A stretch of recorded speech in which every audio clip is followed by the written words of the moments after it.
Okay, talking again. So, today came up something that was really disturbing in an aspect of basically being tormented and tortured all night long. And not feeling protected by the Lord. Anyways, I have discovered that a lot of this actually has to do with condemnation, which we all know that works builds condemnation, that somehow there is something wrong, or the Lord somehow wants us to do something, or there's some other that. Anyways, this one guy in my group, he just basically turned it somehow that my daddy was using torment and torture to teach you something. And he was actually doing that towards my friend that's being tormented and tortured all night long. And I actually turned it that somehow it was not only her, something she had to do, that the Lord was basically tormenting or allowing her to be tormented and tortured all night long until she somehow did something that the Lord somehow wanted.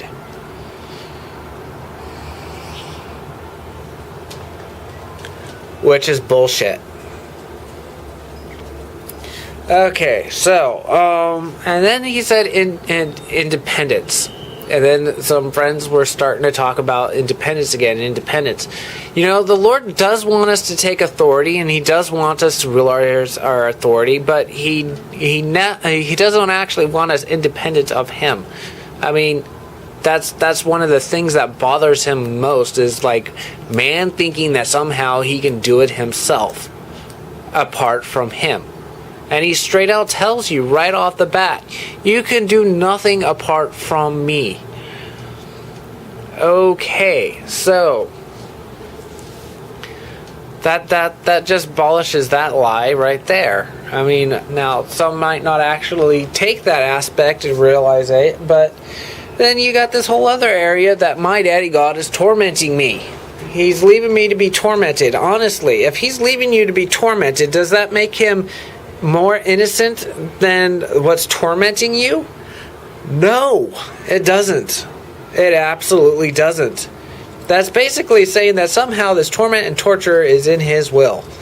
And now, He does turn everything into good that is bad, but He's not the one that's tormenting. It's not of Him, okay? And it's not His will. And it was actually one area that I had to learn that actually broke off a lot of judgment and lies towards Him, was that it was in His will for me to be tormented. It was actually told to me more than once, and actually seeing my daddy's spirit coming out of them and being expressed about him crying and sad about what happened to my heart and what I went through, and me being tormented. Literally, He had nothing to do with it. It is not Him to turn around and leave you to be tormented and tortured. It is actually not. He wants you to be healed. That's what He wants. And sometimes there is pain that we have to walk through, but it is not His intention for us to have it. In fact, He comes to ease our suffering and pain. Now, that whole evangelical bullshit about being sat in torment and torture to somehow serve His purpose and will, or for us to somehow agree with Him, or even that lie that He's leaving us in that pot of torment and torture till we pull up and recognize our authority and go for it. Bullshit. Bullshit. Straight up bullshit. The Lord wants us to recognize our authority and pick it up, so one, that we don't be tormented and tortured, but He doesn't leave us in that pot. There are times He will literally pick us up with whatever He possibly can. He's always looking for a way to get in there and help. He's always looking for a way. He is not the one sitting there putting the torment or the torture on us. Now, there are areas of where we have been wounded in our past, and areas that He wants to heal, that unfortunately the Lord said, called the devil the Lord of the Flies. because the flies go after wounds and decay and constantly swarming around them. Do you think he said that in an admiring way? Saying, thank you that you torment these kids so much that they have to give me what I want and they have to agree with me. They have to do what I want because they are so tormented and tortured. No, he called him Lord of the Flies because he absolutely can't stomach him. What he does to his kids. That's it right there, okay? It's the wounds that they have. He's sitting there finding access in them from their wounds. That's another reason why the Lord wants us healed so badly, is because once those heal and those wounds are healed, those flies can't get in there anymore and torment his kids. Speaking of flies. So, there you go. Tormentor, Lord of the Flies. That's it right there. Finding access through fucking old wounds and stuff like that. Now, turning around and putting it on ourselves is another aspect of thinking and condemning and everything else, and thinking that we somehow did something wrong. Somehow it's our fault. And when we turn around and we look at this area where people are even trying to say the Lord is doing and allowing this to make sure you learn your authority and pick it up and everything else. Lord will teach you your authority, but He is not putting that torment and torture stuff on you. He is trying to get you away from it.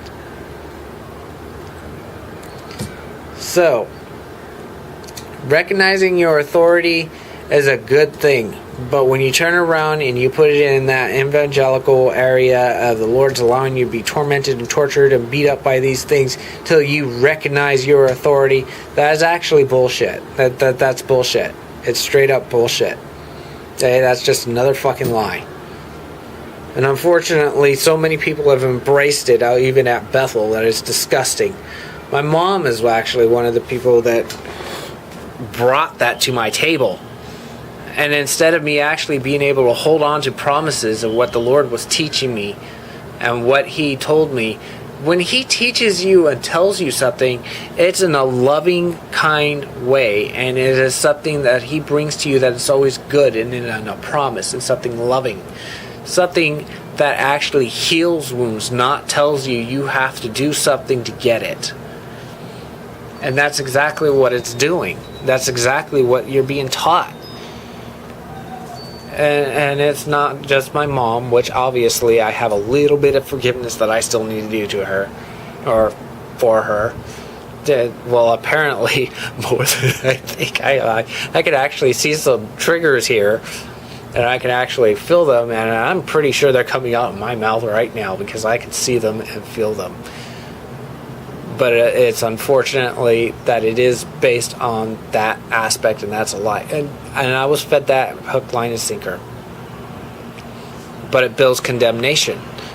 That's what it does, because now you're actually relying on yourself. Did you know that falling from grace is not actually even by screwing up? It's not by sinning. It's not by doing any of that. I mean, grace covers it. Grace covers it. What actually takes you out of grace is works. It is relying on yourself that somehow there is something you have to do. There it is again.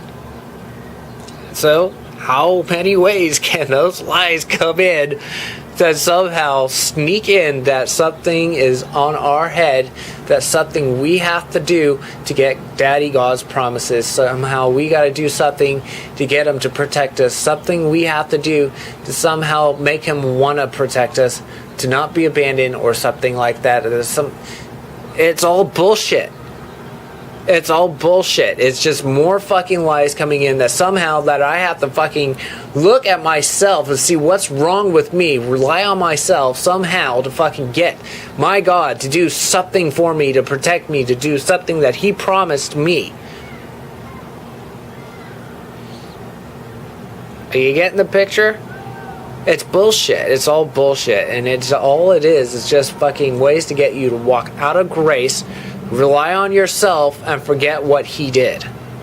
He did what He did on the cross. He called it finished because He didn't just finish and get everything out from what God's wrath was towards sin, but he actually did everything for us to not even have to rely on ourselves at all, because we couldn't anyways.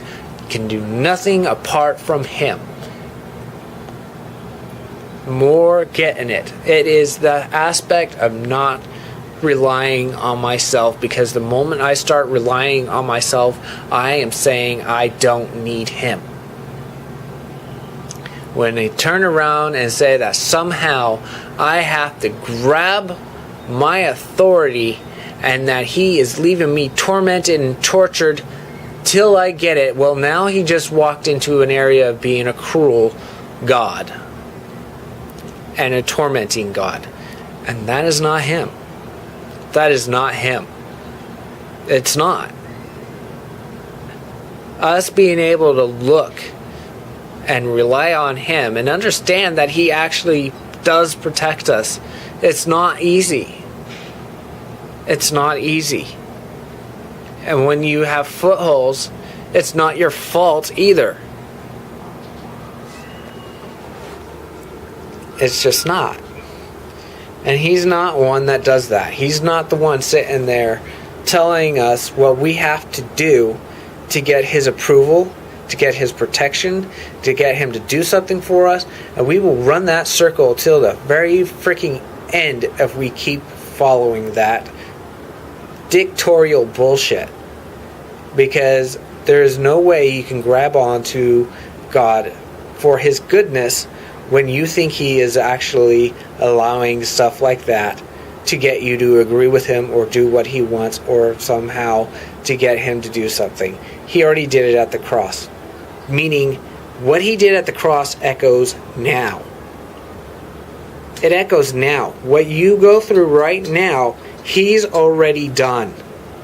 Everything you do now and in the past and in the future, he's already done. He's already taken care of it on the cross.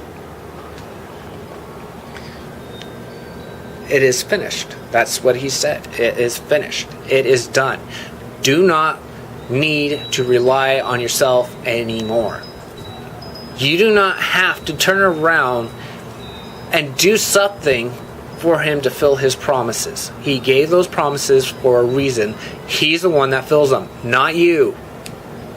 You couldn't fill the promises he gave you. It's not in you. It's not your capability. It's his capability. All things through him. You are not supposed to be independent of God. You're just not. He didn't make you that way. He didn't even make you for the law.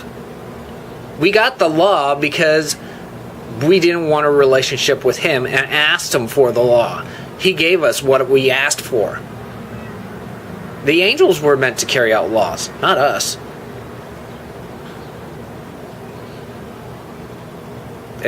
We weren't made for it. We were made for relationship. Everything that he wants us to have, and filling those things are naturally supposed to be built into us. They're actually supposed to be built into us. Unfortunately, we have the flesh still. But the other stuff, the old flesh man is hung on the cross. It's not our nature anymore. And it's our struggles are usually literally realizing what our identity is, realizing who we are now. And if you look, you realize when he's giving and feeding your heart and doing these things, you realize you don't even want that other stuff. You don't even want it. When you sit down, even someone that's still lost in the world, realizing God is everything I want. He's everything you ever wanted.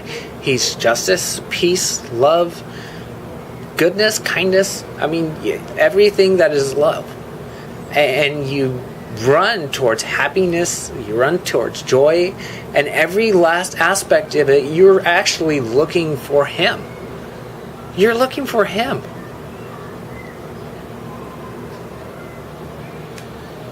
But the thing that we do need to sacrifice and let go of are the aspects that we think we already know him.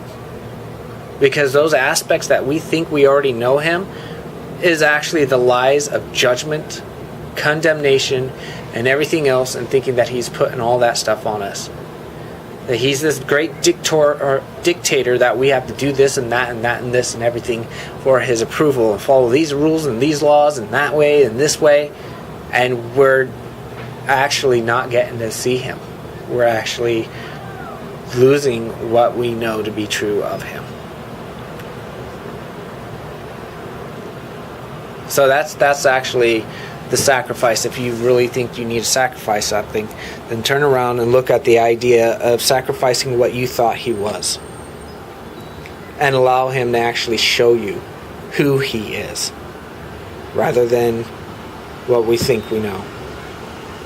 And that's the other aspect, is that's one of the other fights, is something trying to constantly shove what it thinks about the Lord and trying to get us to believe it and start thinking there are thoughts too about him, when they're not. When we actually get to see him, look at him, we realize, fuck, none of that's him.